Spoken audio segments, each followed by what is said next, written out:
The Galactic Council of Security and Transit had just made the single most embarrassing admission in 14,000 years of recorded civilization. They gave up, not gradually, not strategically, not with any particular grace. They just gave up. 128 sectors of space, previously marked as temporary security concerns, were now officially designated as, "Yeah, we're not dealing with that anymore. Good luck, everybody else." The announcement came on a Tuesday. Well, the galactic standard equivalent of Tuesday, which translated roughly to the third day of collective regret following the weekend. Ambassador Klevix of the Harmony Collective stood before the assembled representatives of 632 civilizations and read the declaration with all the enthusiasm of someone describing their own funeral arrangements. After 362 years of deliberation, economic analysis, military consultation, and what we're officially calling strategic reassessment, but what we all know was actually just hoping the problem would solve itself, the Council has reached a unanimous decision regarding the so-called troubled sectors. Klevix's 17 eye stalks drooped in what could only be described as bureaucratic defeat. We are implementing a full navigational prohibition, no trade, no travel, no exploration, no rescue operations, and definitely no questions about why it took us 3.5 centuries to admit we have no idea what to do. The chamber erupted in a mixture of relief and horror. Relief because everyone had known this was coming. Horror because it was finally here, officially stamped and notarized, and impossible to pretend wasn't happening. Councillor Threxis, whose species had evolved past the need for physical spines and now regretted it, rose to speak. "But, Ambassador, surely there must be some protocol for eventual reclamation, some long-term strategy." Klevix's eye stalks performed what humans would later describe as the most devastating non-verbal communication in galactic history. "Councillor Threxis, we have 32,000 pages of protocols. We have strategies within strategies. We have contingency plans for our contingency plans. We have formed 19 subcommittees, dissolved them, formed them again with slightly different names, and one of them has been meeting every week for 157 years without producing a single actionable recommendation. The pirates have better organizational structure than we do, so no protocol. We're putting up digital warning signs and moving on with our lives." The sectors in question weren't even particularly special. They'd started as normal commercial routes, busy shipping lanes between the Outer Rim colonies and the core worlds. Then some enterprising criminals discovered that the Council's enforcement budget was approximately 3% of what it needed to be, and that filing the paperwork for an interdiction took longer than the actual act of piracy. Within a decade, the pirates had spreadsheets. Within 2, they had quarterly earnings reports. By year 30, they had a more efficient taxation system than the Council itself, which was really the most insulting part. The Council's response had been textbook bureaucracy. Form a committee, study the issue, commission a report, debate the report, form a subcommittee to debate why the debate was taking so long. It was government efficiency at its finest, which meant it wasn't efficient at all. Meanwhile, the pirates did what pirates do. They pirated, but they did it with forms. They did it with receipts. They did it with customer service ratings and a surprisingly functional dispute resolution process. One particularly organized pirate clan, the Ravagers of the Nebulous Veil, had better on-time delivery statistics than the official postal service of 9 separate civilizations. By year 300, the sectors had become something altogether strange. They weren't lawless exactly, they were differently lawed. It was chaos, but it was organized chaos, which somehow made it worse. The Council kept insisting they had plans to retake control. The pirates kept improving their quarterly earnings, and everyone else kept pretending this was somehow going to resolve itself. Then came the final straw. The Council sent a military expedition, 52 warships, state-of-the-art. Crews trained for exactly this scenario, assuming anyone had bothered to actually train them for this scenario, instead of just saying they had. The fleet arrived in Sector 91, with speeches prepared, weapons charged, and absolutely no idea what they were about to face. The pirates hit them with lawyers, not metaphorically, actual lawyers. The ravagers of the nebulous Veil filed a class action lawsuit for unlawful entry into independently administered commercial space. They cited 638 separate council regulations that technically applied. They submitted the paperwork in triplicate. They even included a reference to Council Resolution 73-Beta-Subclause 9, which apparently gave them the right to self-governance if the Council failed to provide adequate services for more than 2 standard centuries. The fleet commander, Admiral Grexlos, spent 3 days reading legal documents before having what medical staff politely termed an administrative breakdown. The fleet withdrew. The pirates sent them a get-well-soon card. The Council scheduled 14 emergency sessions to discuss the implications, held 2 of them, and tabled the rest indefinitely. That's when they gave up. The declaration went into effect immediately. 128 sectors, representing approximately 8% of known commercial space, were now officially off-limits. The Council installed warning beacons every 3 light years. They updated the navigation databases. They sent out 17 billion notices in 4,000 languages. They did everything except actually do anything. And for exactly 6 months it worked. Sort of. The sectors became dead zones. Ships went around them, adding weeks to their journey times. Trade costs increased.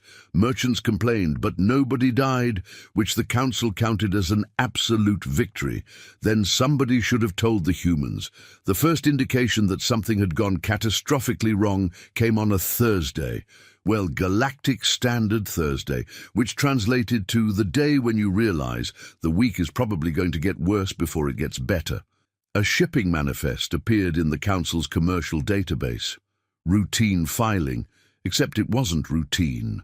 It was a trade route through Sector 93, one of the forbidden sectors.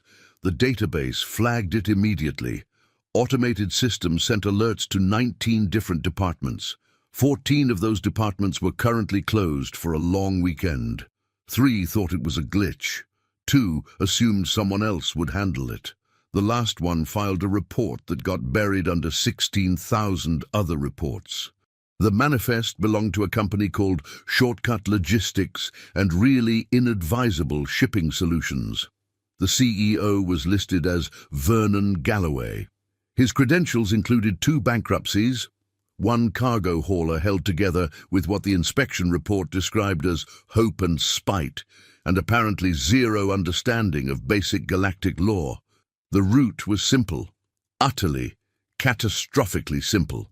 Instead of going around Sector 93 like every sane being in the galaxy, Vernon had plotted a course straight through it, shaved off 19 days from the standard route. The cargo was agricultural equipment bound for the farming colonies on the far reach. Nothing exciting, nothing illegal, just impossible, because the route went through pirate-infested space that the Council had officially declared a no-go zone 6 months ago. Vernon Galloway's ship, the Reasonable Life Choices, was a freighter that most civilizations would have classified as a flying insurance liability. It was old, it was ugly, it had burns on the hull from at least 3 different weapon types, though Vernon insisted those were cosmetic and added character. The engines made a sound that engineers described as probably fine, but also maybe run. The life support systems had been repaired so many times that they'd achieved a sort of Ship of Theseus situation, where nobody was entirely sure what was original and what was improvised. Vernon himself was 43 years old, had grey creeping into his beard, and possessed the particular kind of confidence that comes from surviving situations that should have killed you by all reasonable measures. He'd been hauling cargo since he was 19. He'd seen things, he'd crashed things. He'd been arrested in 6 systems for violations ranging from creative interpretation of parking regulations to that's not how tariffs work, and you know it. His first officer was a woman named Philippa Okonkwo, who had better judgment than Vernon, but not enough to actually stop working for him. She'd spent 15 years trying to keep Vernon alive, profitable, and ideally out of jail, with mixed success on all 3 counts. "Vernon," Philippa said as they approached the boundary of Sector 93, "I'm going to say this one more time. The entire galaxy has decided this is a bad idea. Maybe we should listen." Vernon was eating a sandwich. The sandwich was questionable. The decision-making was worse. "Pippa, do you know how much we're saving by going this route?" "I know exactly how much because I did the calculations. I also did calculations on our likelihood of survival, and they're not great. The council said these sectors are dangerous." "Yes, they did, but they didn't say why they're dangerous. They just said don't go there.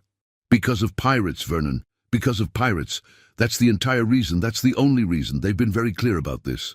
Vernon took another bite of his sandwich, chewed thoughtfully, and then said something that would later be quoted in 17 different council emergency sessions. "Yeah, but have you ever noticed that governments always say things are dangerous when they just don't want to deal with them? I bet it's fine." It was not fine, but it also wasn't what anyone expected. The reasonable life choices crossed into Sector 93 at 1400 hours ship time. Alarms immediately started screaming, not the ship's alarms, the council's alarms. Monitoring stations across 3 systems detected the breach. Reports flooded in. Committees convened. Strongly worded letters were drafted. Vernon noticed none of this because he'd turned off the emergency broadcast system years ago after it kept interrupting his music. For the first 6 hours, nothing happened. They flew through empty space. Philippa spent the entire time convinced they were about to die. Vernon spent it eating another sandwich and reading something on his datapad that was probably not regulations. "This is weird," Philippa said, staring at the scanner displays. "Where are all the pirates? Maybe they're on lunch break." "Pirates don't have lunch breaks, Vernon. Everyone has lunch breaks, Pippa. It's a fundamental right." Then the scanner pinged. A ship, no, 3 ships, coming in fast from the port side. Philippa's hands flew over the controls, pulling up tactical displays. The ships were small, fast, and definitely not friendly. They had weapons. They had lots of weapons. Vernon, we have incoming." Vernon looked up from his datapad. "Huh. Would you look at that? Would I look at that? Vernon, those are pirate vessels. This is exactly what the council warned us about. This is precisely the scenario that has resulted in the deaths of thousands of beings over 3 centuries. The comm system crackled to life. A voice came through, gravelly and aggressive. "Unidentified freighter, you have entered the administrative space of the Nebulous Veil Collective. Cut your engines and prepare to be boarded for processing." Philippa looked at Vernon. Vernon looked at Philippa. Then Vernon did something that would later be described by military historians as tactically inadvisable, and by everyone else as so incredibly stupid. He opened a channel and said, "How much?"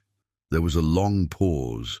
The pirate ships continued their approach, but seemed slightly confused about it. "What?" the voice came back. "How much?" "For passage. I'm hauling agricultural equipment to the far reach. Time-sensitive delivery. How much to let me through?" Another pause. Longer this time. Philippa had her head in her hands. "You want to pay us to let you through?" "Well, yeah. I mean, you're providing a service, right?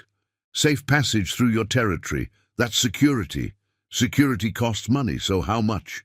The pirate ships had stopped moving. They were just floating there now, apparently as confused as Philippa. "Nobody's ever asked before." "Really? Seems like the obvious solution." "Look, I don't have time for the whole boarding thing. I've got a delivery schedule.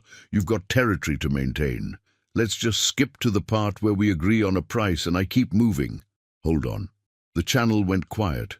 In the background, Philippa could hear muffled voices arguing. This went on for 5 minutes. Vernon used the time to make coffee, which came out of the machine looking like it had given up on life. The channel reopened. A different voice this time. Female, slightly less aggressive and notably confused. Okay, so my colleague is having a moment. He's never had anyone just ask to pay the toll. Usually there's threats or escape attempts or at least some negotiation. You're just asking, politely. I'm a businessman, not a warrior. You want money for passage, I'll pay money for passage. Seems straightforward. And if we just take your cargo anyway? Vernon sipped his horrible coffee. Then I don't get paid. You get farming equipment you probably can't sell easily. And next time I need to go through here, I go around and you lose a customer. Seems like everybody loses in that scenario. There was a very long pause. How much is the cargo worth? About 90,000 credits at destination. My profit margin is maybe 8,000 if I'm lucky. And you'd pay us to let you through? Depends on how much you're charging. I mean, I'd pay up to 5,000. More than that, I might as well just go around and eat the time loss. More muffled arguing. This time it lasted 15 minutes. Philippa had progressed from fear to confusion to a kind of resigned fascination. Vernon made another coffee. It was somehow worse than the first. When the channel reopened again, the female voice was back, and she sounded like someone who'd just had their entire worldview reorganized against their will. Okay. Here's what we're going to do. You're going to transfer 2,000 credits to this account. In exchange, we're giving you safe passage through this sector and the next 3. We're also giving you a transponder code that'll mark you as, I can't believe I'm saying this, a preferred customer. Any other collective ships that scan you will leave you alone. The code's good for 6 months. Vernon grinned. Philippa stared at him in horror. Deal. Sending payment now. He transferred the money. The pirate ships verified receipt. Then they just left. They turned around and flew away, leaving the reasonable life choices floating alone in what was supposed to be the most dangerous shipping lane in the galaxy. Philippa sat in silence for approximately 30 seconds. Then she said, very quietly, "What the hell just happened?" "We negotiated," Vernon said, looking insufferably pleased with himself. "Saved 3,000 credits versus what I was willing to pay, shaved 19 days off our delivery time, and got a transponder code for future trips. I call that a success. Vernon, you just made a business arrangement with pirates. I made a business arrangement with independent security contractors operating in unregulated space. That's pirates. That's literally the definition of pirates. Tomato. Tomato. You can't say that when it's written down, Vernon. It doesn't work." Vernon finished his terrible coffee and plotted the next jump. You know what the funny thing is? They seemed almost relieved, like they'd been waiting for someone to just treat this like a normal transaction. Because it's not a normal transaction. It's piracy. Piracy with receipts, apparently. They sent us a confirmation code and everything. The reasonable life choices continued through Sector 93 without incident. They made their delivery to the Far Reach 3 weeks ahead of schedule. The client was delighted. Vernon was paid, plus a bonus for early arrival. Philippa spent the entire time trying to process what had happened and coming up empty. The invoice Vernon filed with the company accountant listed security services, Nebulous Veil Collective 2,000 credits as a business expense. The accountant flagged it. Not because it was illegal, but because she'd never seen piracy listed as a legitimate operational cost. That should have been the end of it. One weird incident. One captain with more luck than sense. A statistical anomaly in the vast chaos of galactic commerce. But Vernon Galloway was not known for leaving good ideas alone. 2 weeks later, he plotted another route through the forbidden sectors. Different one this time. Sector 108. The transponder code worked perfectly. He paid 3,000 credits for passage, saved 22 days on delivery, and got another bonus for early arrival. His profit margin increased by 38%, Word spread, not widely, not officially, but cargo haulers talked, especially human cargo haulers, who as a species had never met a rule they didn't want to at least question before following. Within a month, 3 other ships had attempted the same route. 2 succeeded. One got boarded because the captain tried to shoot his way through instead of negotiating, which Vernon later heard about and described as missing the entire point. Within 3 months, there were 16 human cargo ships regularly using the forbidden sectors. They all paid tolls. They all got transponder codes. They all saved massive amounts of time and money. The pirates, who'd been expecting violence and instead got commerce, adapted with remarkable speed. They started offering different service tiers. Basic passage was cheap. Escort services cost more. Express lanes cost even more. One pirate clan started offering what they called premium routing assistance, which was just traffic control but sounded more official. The council noticed on month 4, not because they were monitoring the sectors, they'd given up on the sectors. They noticed because trade volumes on the official routes had dropped by 18%, and someone in accounting finally bothered to ask why. The investigation was handled by a bureaucrat named Yeltis, who'd been with the Department of Commerce for 60 years and had seen every kind of smuggling operation, tariff dodge, and creative accounting scheme the galaxy had to offer. Or so she thought. She pulled the shipping manifests, cross-referenced them with transponder data, noticed a pattern: 16 human vessels, all registered to different small companies, all showing delivery times that were physically impossible if they were using legal routes. Yeltis brought her findings to her supervisor, a being named Krenthix, who had 4 brains and still somehow missed the obvious conclusion. They must be using experimental drive systems, Krenthix said, reviewing the data with 2 of his brains, while the other 2 worked on unrelated reports. Some kind of human technology we're not aware of. Sir, the ships are old. Some of them are 30 years old. They're not using experimental anything. They're using the forbidden sectors. All 4 of Krenthix's brains focused on Yeltis at once, which was deeply unsettling. That's impossible. It's literally the only explanation, sir. Look at the routes. They line up perfectly with transit through the prohibited zones. But the pirates are apparently letting them through for money. Krenthix sat in silence, processing this with all 4 brains. This took longer than usual, because none of his brains wanted to accept what they were hearing. Let me make sure I understand this correctly. The humans are paying the pirates? Yes, sir. And the pirates are just letting them go? According to the transponder data, yes, sir. But that's not how piracy works. Piracy is stealing. It's violence. It's the thing we spent 300 years trying to stop. Apparently, the humans renegotiated the terms.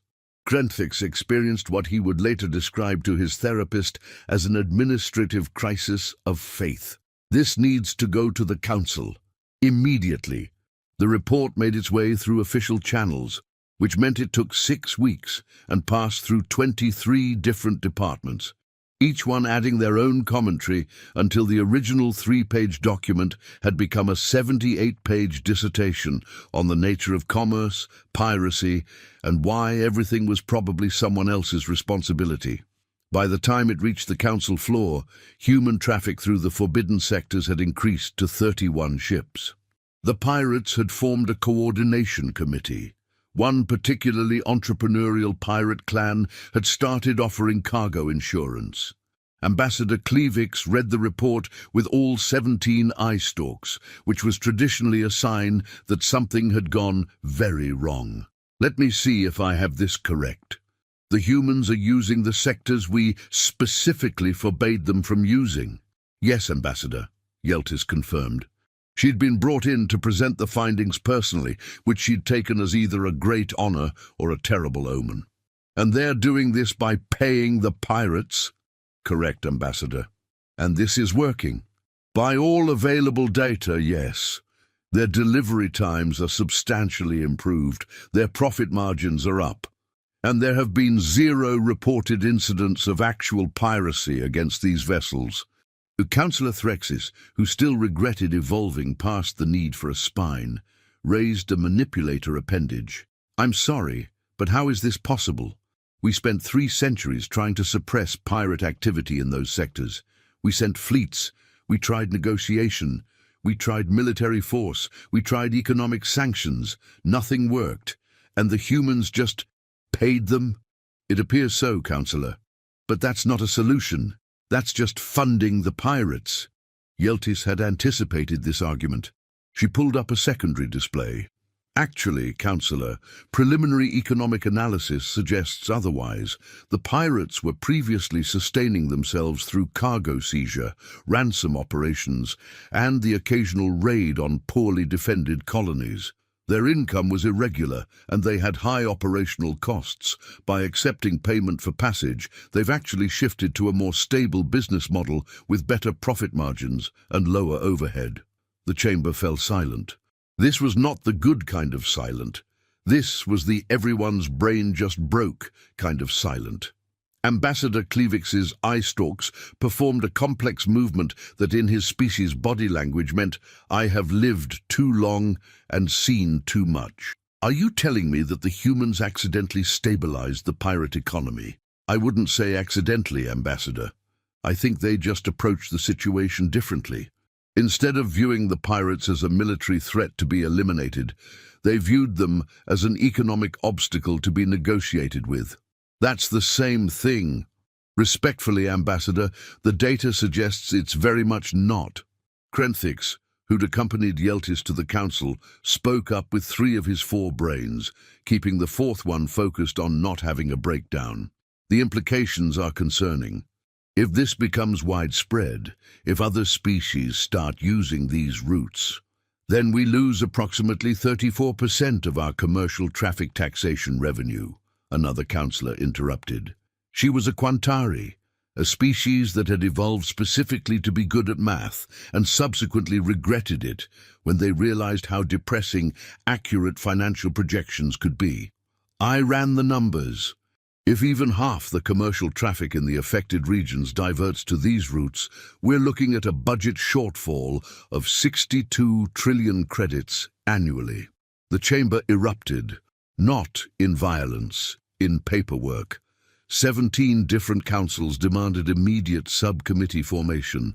23 amendments were proposed before anyone even knew what they were amending.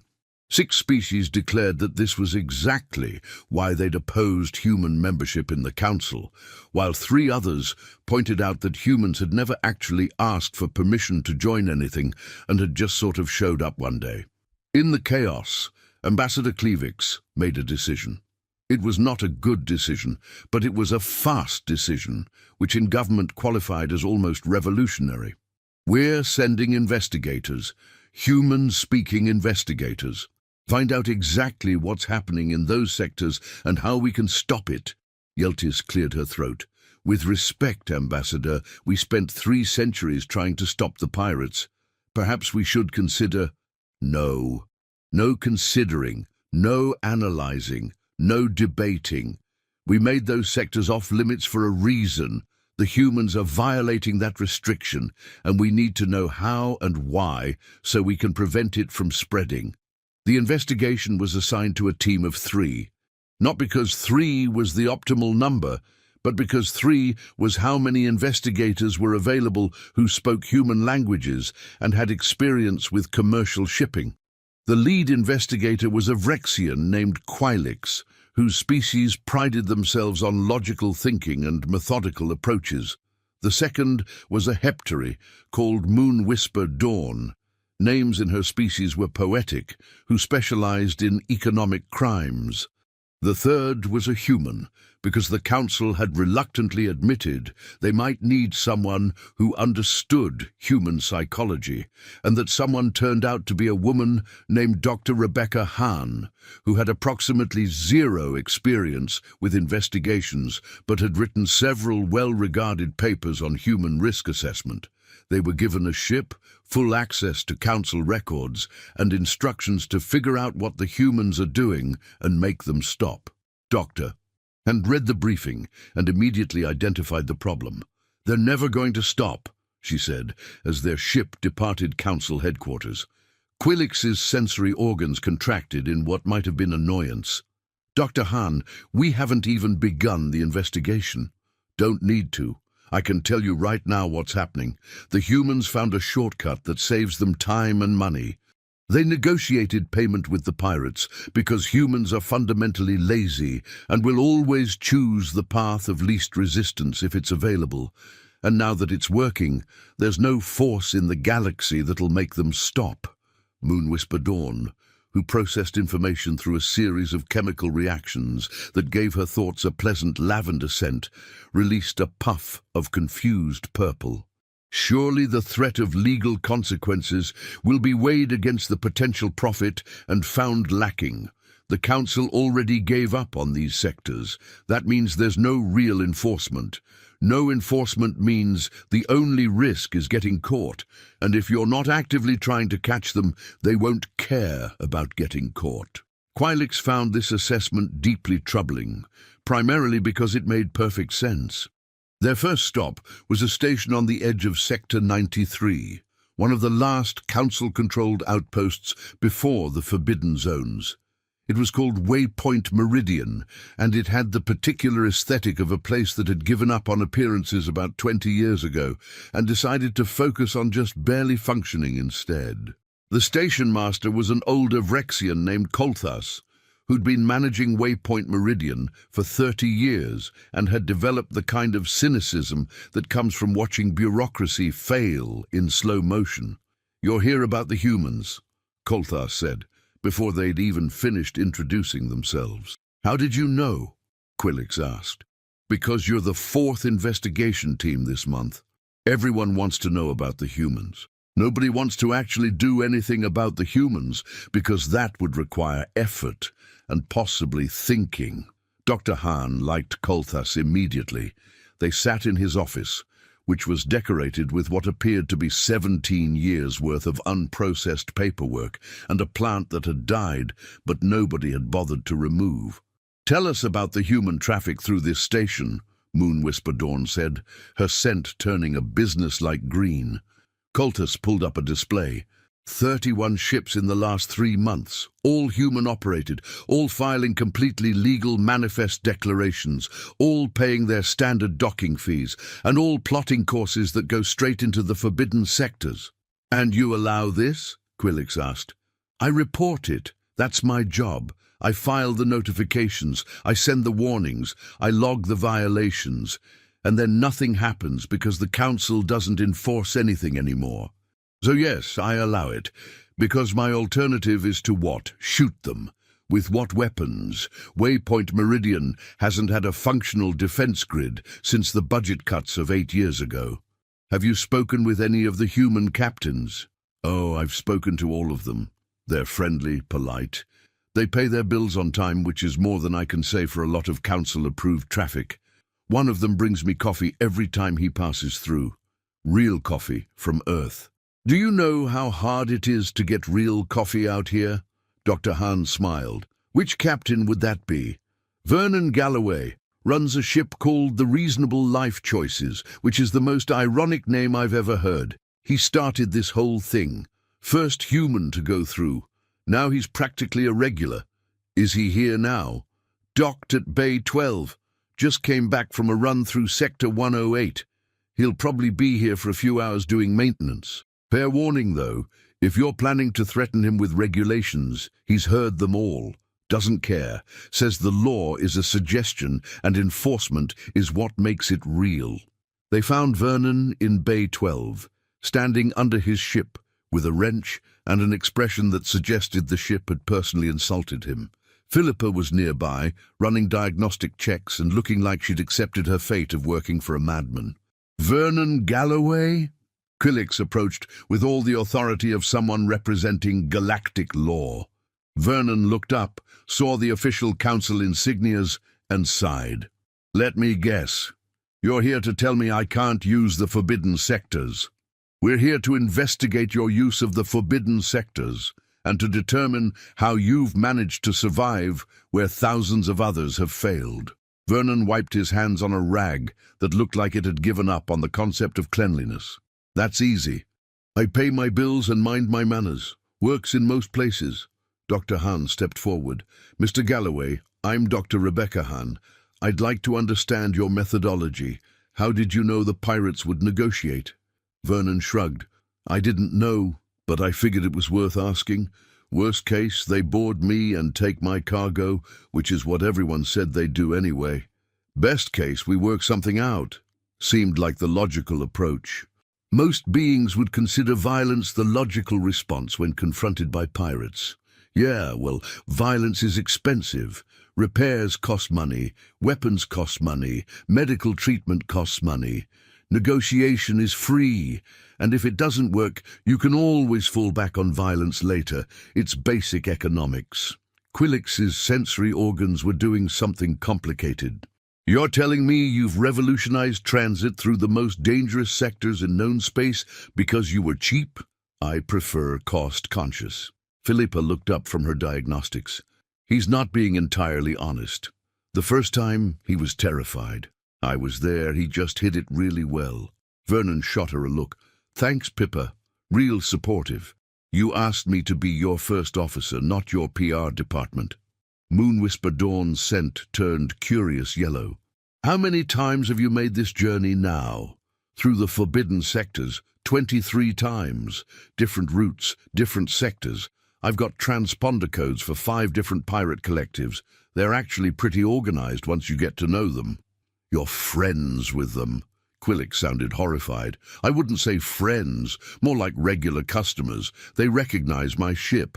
They know I'll pay on time. They know I won't cause trouble. It's a business relationship." "Doctor," Ian was taking notes, "and other human captains have replicated your success. Last I heard, yeah, there's a whole network now. We share information. Which routes are safe, which collectives are reliable, who's offering the best rates. It's basically just commerce. It's piracy. It's commerce with pirates, different thing."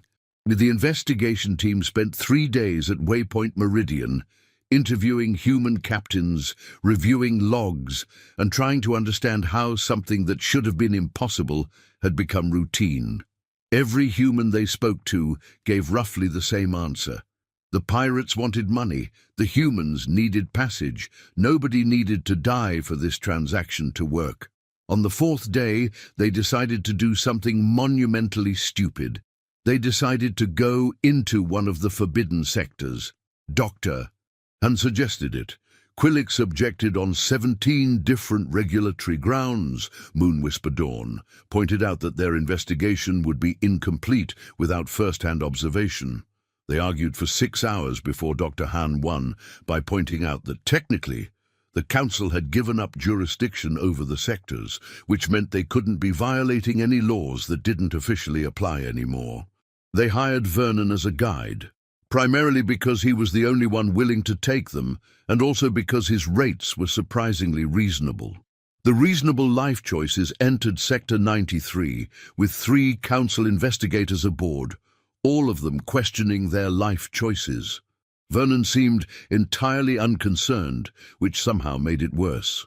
"How long until we encounter pirates?" Quillix asked, reviewing their tactical options, which were limited to negotiate and die quickly. "Usually about 3 hours in," Vernon said, eating what appeared to be a sandwich of truly questionable origin. "They patrol pretty regularly, very professional about it." He was right. 2 hours and 45 minutes after entering the sector, the scanners picked up 3 ships on intercept course. "Here we go," Vernon said, opening a channel. "This is the reasonable life choices to Nebulous Veil Patrol.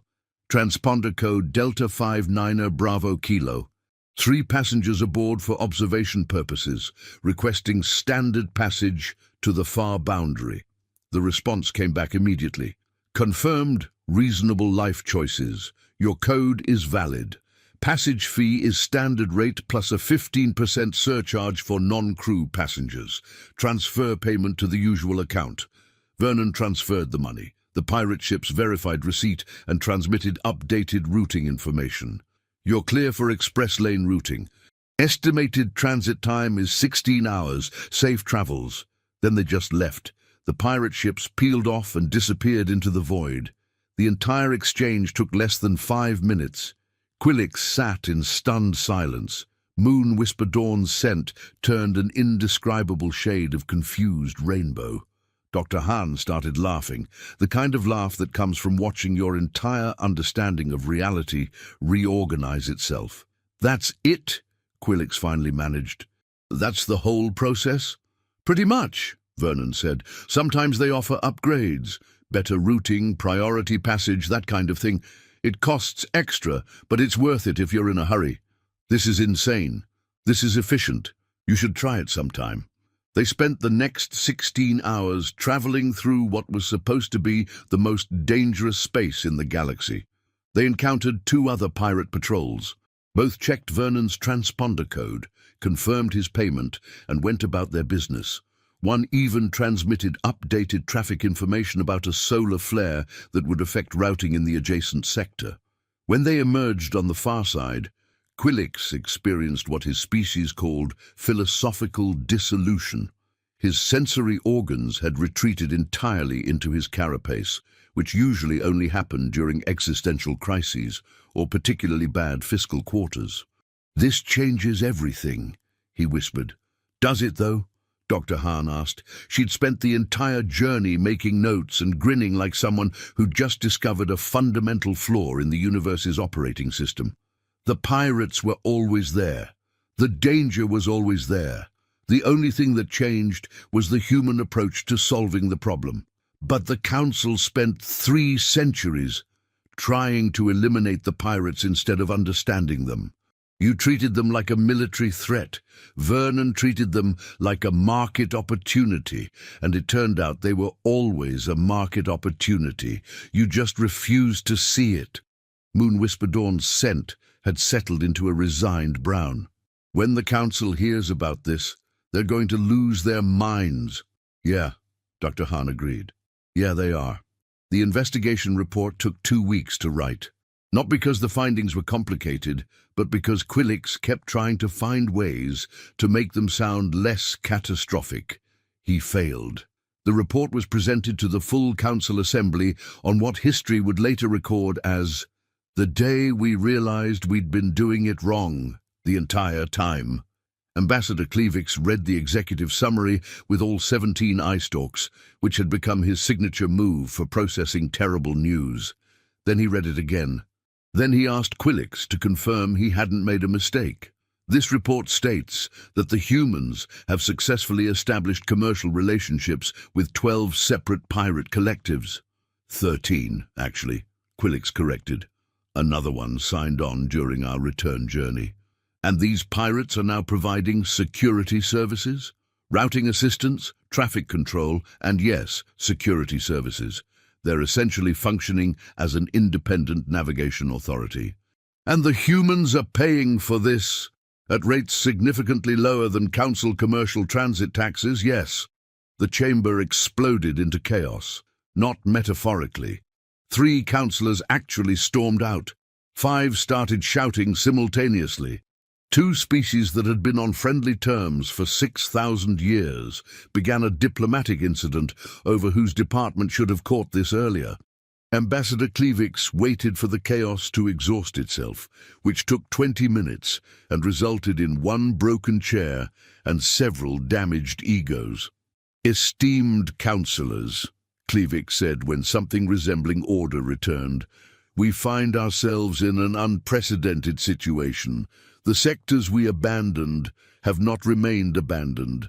They have been colonized, not by military force, not by government initiative, but by human cargo haulers who apparently don't understand the meaning of the word forbidden." Councillor Threxis raised an appendage. "Can we not simply ban human ships from these routes? Enforce the prohibition we already established?" Dr. Han, who'd been invited to the council session as an expert witness, raised her hand. When she was acknowledged, she stood and delivered what would become one of the most quoted speeches in council history. "Councillor, with respect, you can't ban them. You already tried to ban them. That's what the prohibition was. They ignored it because the prohibition was meaningless. There's no enforcement mechanism. You gave up jurisdiction. That means you have no authority in those sectors. And even if you did establish authority, the humans have already proven they can transit those sectors safely and profitably.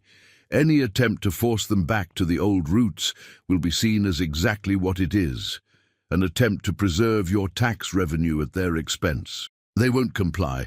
They'll just ignore you harder. The silence that followed was deafening. So what do we do? Another councillor asked. She was a Quantari, the same one who'd calculated the budget shortfall, and she looked like someone watching her life's work crumble in real time. You have 3 options, Dr. Han said. Option 1. You accept the new reality and find ways to adapt. Maybe establish official trade agreements with the pirate collectives. Legitimize what's already happening. Absolutely not, 6 councillors shouted simultaneously. Option 2. You try to compete. Lower your transit taxes, improve your routing efficiency, make the official routes attractive enough that ships want to use them instead of the pirate lanes. The Quantari councillor pulled up a calculator, ran some numbers, and made a sound that in her species indicated financial despair. That would require reducing transit taxes by 48%. We'd have to cut services across the board. Eliminate entire departments, the political fallout alone. Which brings us to option 3, Dr. Han interrupted. You do nothing. You maintain your official routes, you pretend the forbidden sectors don't exist, and you watch as more and more traffic diverts to the human routes. Your revenue drops, your relevance drops, and eventually the pirates become the de facto navigation authority for large portions of known space.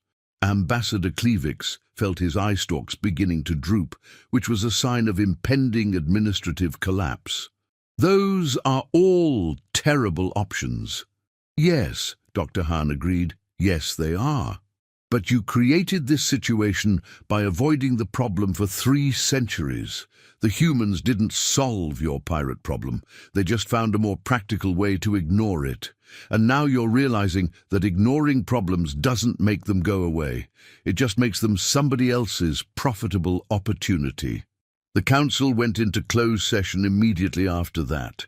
The closed session lasted for 3 days. When they emerged, they'd made a decision that satisfied absolutely nobody, which meant it was probably the most democratic outcome they could have achieved. They would attempt option 2. Sort of. They'd lower some taxes, improve some routes, and establish a pilot program to study the feasibility of alternative security arrangements in previously prohibited sectors. In other words, they'd try to compete with the humans while pretending they weren't competing with the humans, and also maybe consider talking to the pirates, but definitely not calling it that.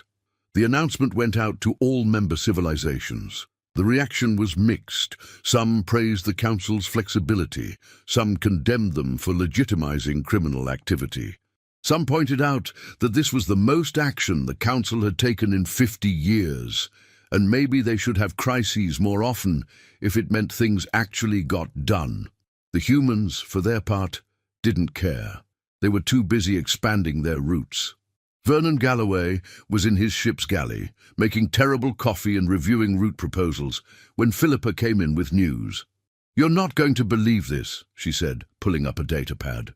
"We've got 3 more captains asking about the Sector 108 route, and someone from the Merchants Coalition wants to talk about establishing a formal human shipping guild for the forbidden sectors." Vernon looked up from his coffee, which had achieved a color not found in nature. "A guild? That sounds organized. We're not organized. We're accidentally organized. There's 53 human ships using these routes now. That's organized enough for government attention.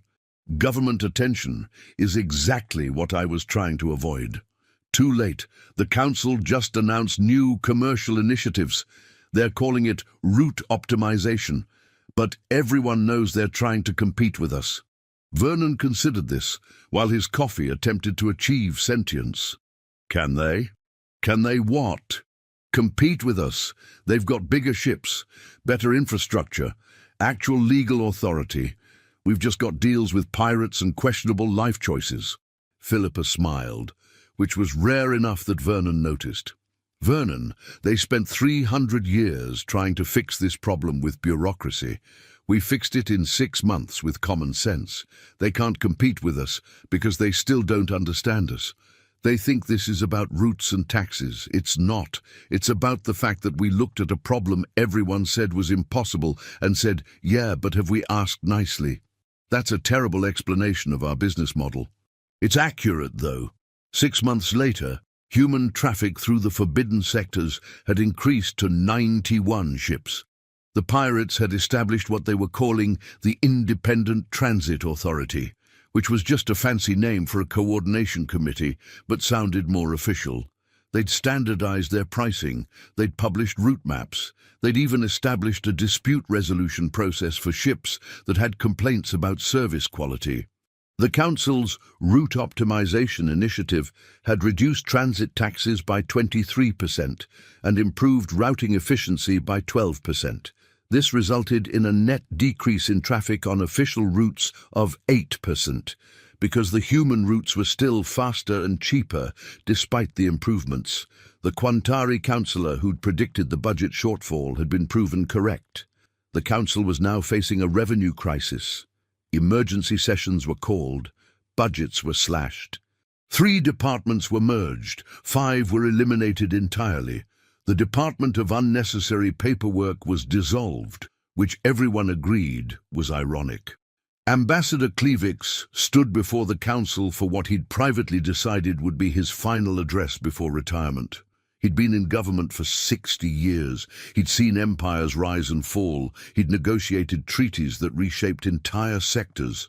And he'd just watched all of it become irrelevant because some human, with a questionable freighter and cheaper coffee, decided to ask pirates how much they charged. "Esteemed councillors," he said, his eye stalks drooping in what had become a permanent state of exhaustion, "we must face reality. Our attempts to compete with the human routes have failed. Our revenue continues to decline. Our authority continues to erode. And more civilizations are now asking why they should pay council transit taxes when they could hire humans to haul their cargo through pirate space for half the cost." "What do you propose?" Councillor Threxis asked. Klevix experienced what he would later describe as the death of ideology in the face of pragmatism. "I propose we legitimize the pirate routes. Officially, we recognize the Independent Transit Authority as a valid navigation service. We establish regulatory oversight.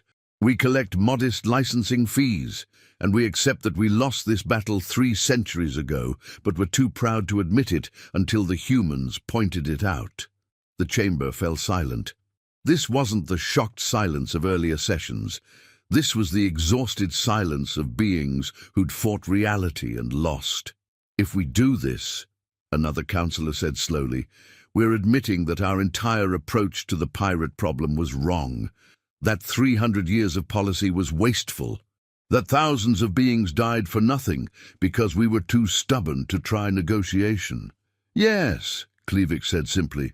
"That's exactly what we're admitting, because it's true."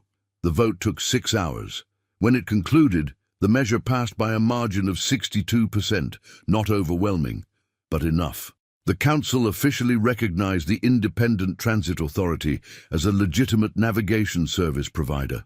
They established a regulatory framework, mostly just paperwork that nobody would read. They collected licensing fees that barely covered the cost of administration. And they issued a statement explaining that this represented a new era of flexible governance and practical solutions to complex challenges. Nobody believed the statement, but nobody cared. The humans kept shipping, the pirates kept collecting tolls, the galaxy kept turning. Vernon Galloway was in the middle of a routine transit through Sector 93 when he heard the news. Philippa pulled up the official council announcement on the main display. "Well," Vernon said, reading through the bureaucratic language, "that's unexpected. They legitimized the pirates.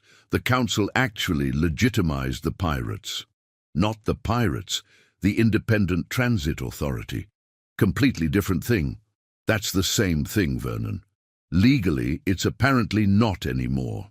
Philippa laughed. Actually laughed. It was the first time Vernon had heard her laugh in months. Do you realize what you've done? You've fundamentally altered galactic commerce. You've forced the Council to admit defeat. You've turned pirates into legitimate business entities. This is going to be in history books. Vernon finished his current terrible coffee and started making another one. History books are for people who did things on purpose. I just wanted to save 3 weeks and make my delivery on time. That's going to be the quote they use, you know, when they write about this. I just wanted to save 3 weeks. Probably on your statue. I don't want a statue. Too bad. You're getting one, probably multiple ones. The channel crackled to life. A familiar voice came through. The same female pirate who'd negotiated Vernon's first passage. Reasonable life choices. This is ITA Station Command. Just wanted to personally thank you for being our first official customer. Did you hear about the Council recognition? Vernon smiled. Yeah, I heard. Congratulations on going legitimate. Legitimate adjacent. Let's not get carried away. But seriously, you humans changed everything. We were ready to fight for another few centuries. Then you showed up and asked how much we charged, and suddenly we're running a business. It's weird but also kind of nice. Capitalism tends to work that way. Is that what you call it? Capitalism? Among other things. Well, whatever you call it, it beats shooting at each other. Speaking of which, you're cleared for express routing. Traffic's light today.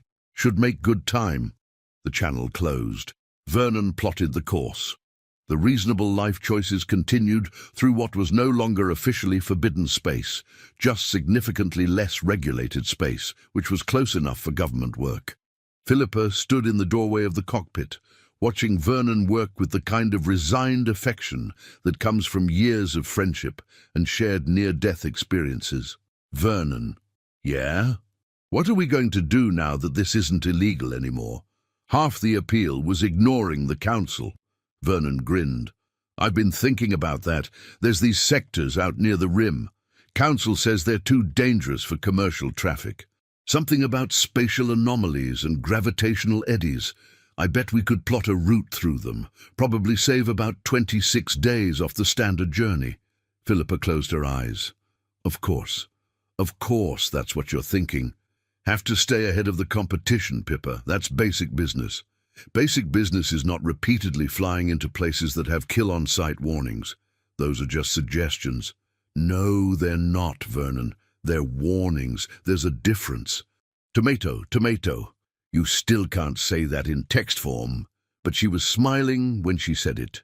3 years later, human cargo companies controlled approximately 34% of galactic commercial traffic.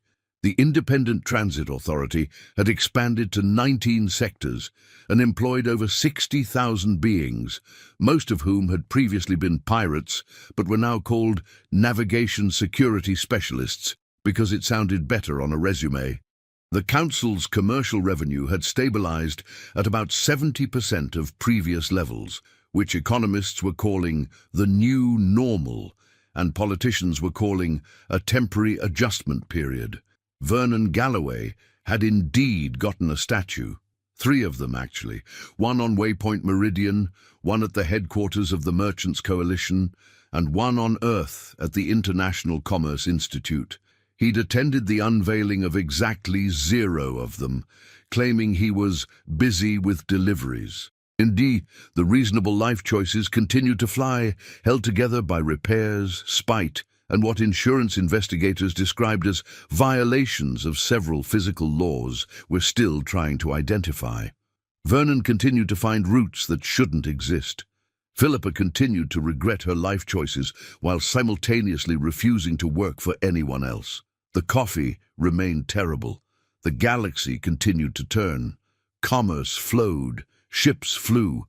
And somewhere in the council chambers, Ambassador Klevik sat in his retirement office, reviewing the final statistics of his career and trying to understand how the most significant change in galactic commerce in 3,000 years had been initiated by a man who couldn't make decent coffee and refused to read warning labels. His successor, a young and idealistic Vrexian named Kelthos, came to visit on his first day in office. "Ambassador Klevix," Kelthos said, with the enthusiasm of someone who hadn't yet had their spirit crushed by bureaucracy, "I wanted to ask your advice. What's the most important thing to remember when dealing with humans?" Klevix's eye stalks performed a complex movement that conveyed 3 centuries of experience, 60 years of service, and absolute exhaustion. "Never," he said slowly, "ever assume they'll follow the rules just because the rules exist. They'll look at your carefully constructed regulations, your centuries of precedent, your mountains of legal framework, and they'll ask one simple question. But why, though? And if your answer is, because that's how we've always done it, they'll ignore you completely and do something that works instead. That sounds like chaos." Yes, it does. But here's what I learned. And what I wish I'd learned 300 years sooner. Sometimes chaos that works is better than order that doesn't. The humans didn't solve our pirate problem. They proved we never had a pirate problem in the first place. We had a thinking problem, and no amount of regulation fixes that. Kelthos left the office looking thoughtful and slightly disturbed, which Klevix considered an appropriate state for anyone entering government service. In Sector 93, a human cargo hauler named Patricia Voss was negotiating passage rates with an ITA patrol commander. She'd been flying these routes for 2 years, ever since Vernon Galloway had given a presentation at a shipping conference titled "How I Accidentally Revolutionized Galactic Commerce by Not Reading Council Bulletins." "Standard rate is 3,000 for this route," the patrol commander said. His name was Rakthis, and he'd been a pirate for 20 years before realizing that steady employment with benefits was actually pretty nice. 3,000 seems high, Patricia countered.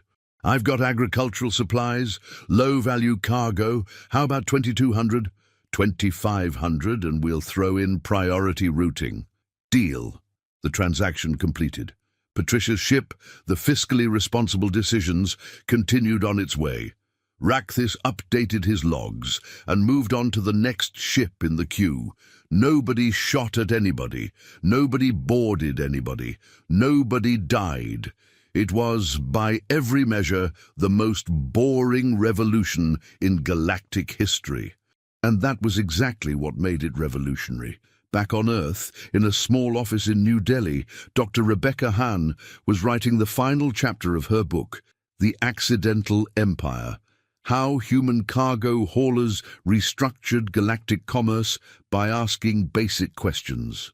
The final paragraph read, "The lesson, if there is one, isn't about human exceptionalism or our supposed superiority. It's about the danger of institutional inertia." The Council spent 3 centuries refusing to question their assumptions because questioning assumptions is hard and uncomfortable. The humans didn't question those assumptions either. They simply never encountered them in the first place. They looked at the pirate sectors and saw opportunity. They looked at the pirates and saw potential business partners. And most importantly, they looked at the Council's prohibition and asked the most human question possible. Yeah, but what if we just didn't? The book would go on to win 6 awards, spark 14 academic controversies, and be required reading in commercial policy courses across 200 civilizations. Dr. Hahn would later joke that she'd made more money from writing about Vernon's coffee-fueled business decisions than Vernon had made from actually making those decisions. She'd be wrong about that. Vernon's company, Shortcut Logistics and really inadvisable shipping solutions, was now valued at approximately 400 million credits and operated a fleet of 63 ships across 9 sectors. But Vernon still flew the reasonable life choices himself, still made terrible coffee, and still plotted routes through places the Council said were too dangerous for commercial traffic. because some things never change. And in Vernon's case, that was probably for the best, or the worst, depending on who you asked. The galaxy had declared 128 sectors as pirate-infested no-go zones.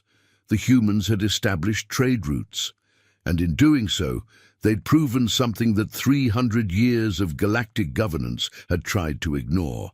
Sometimes the simplest solution to an impossible problem is to stop treating it as impossible and start treating it as negotiable.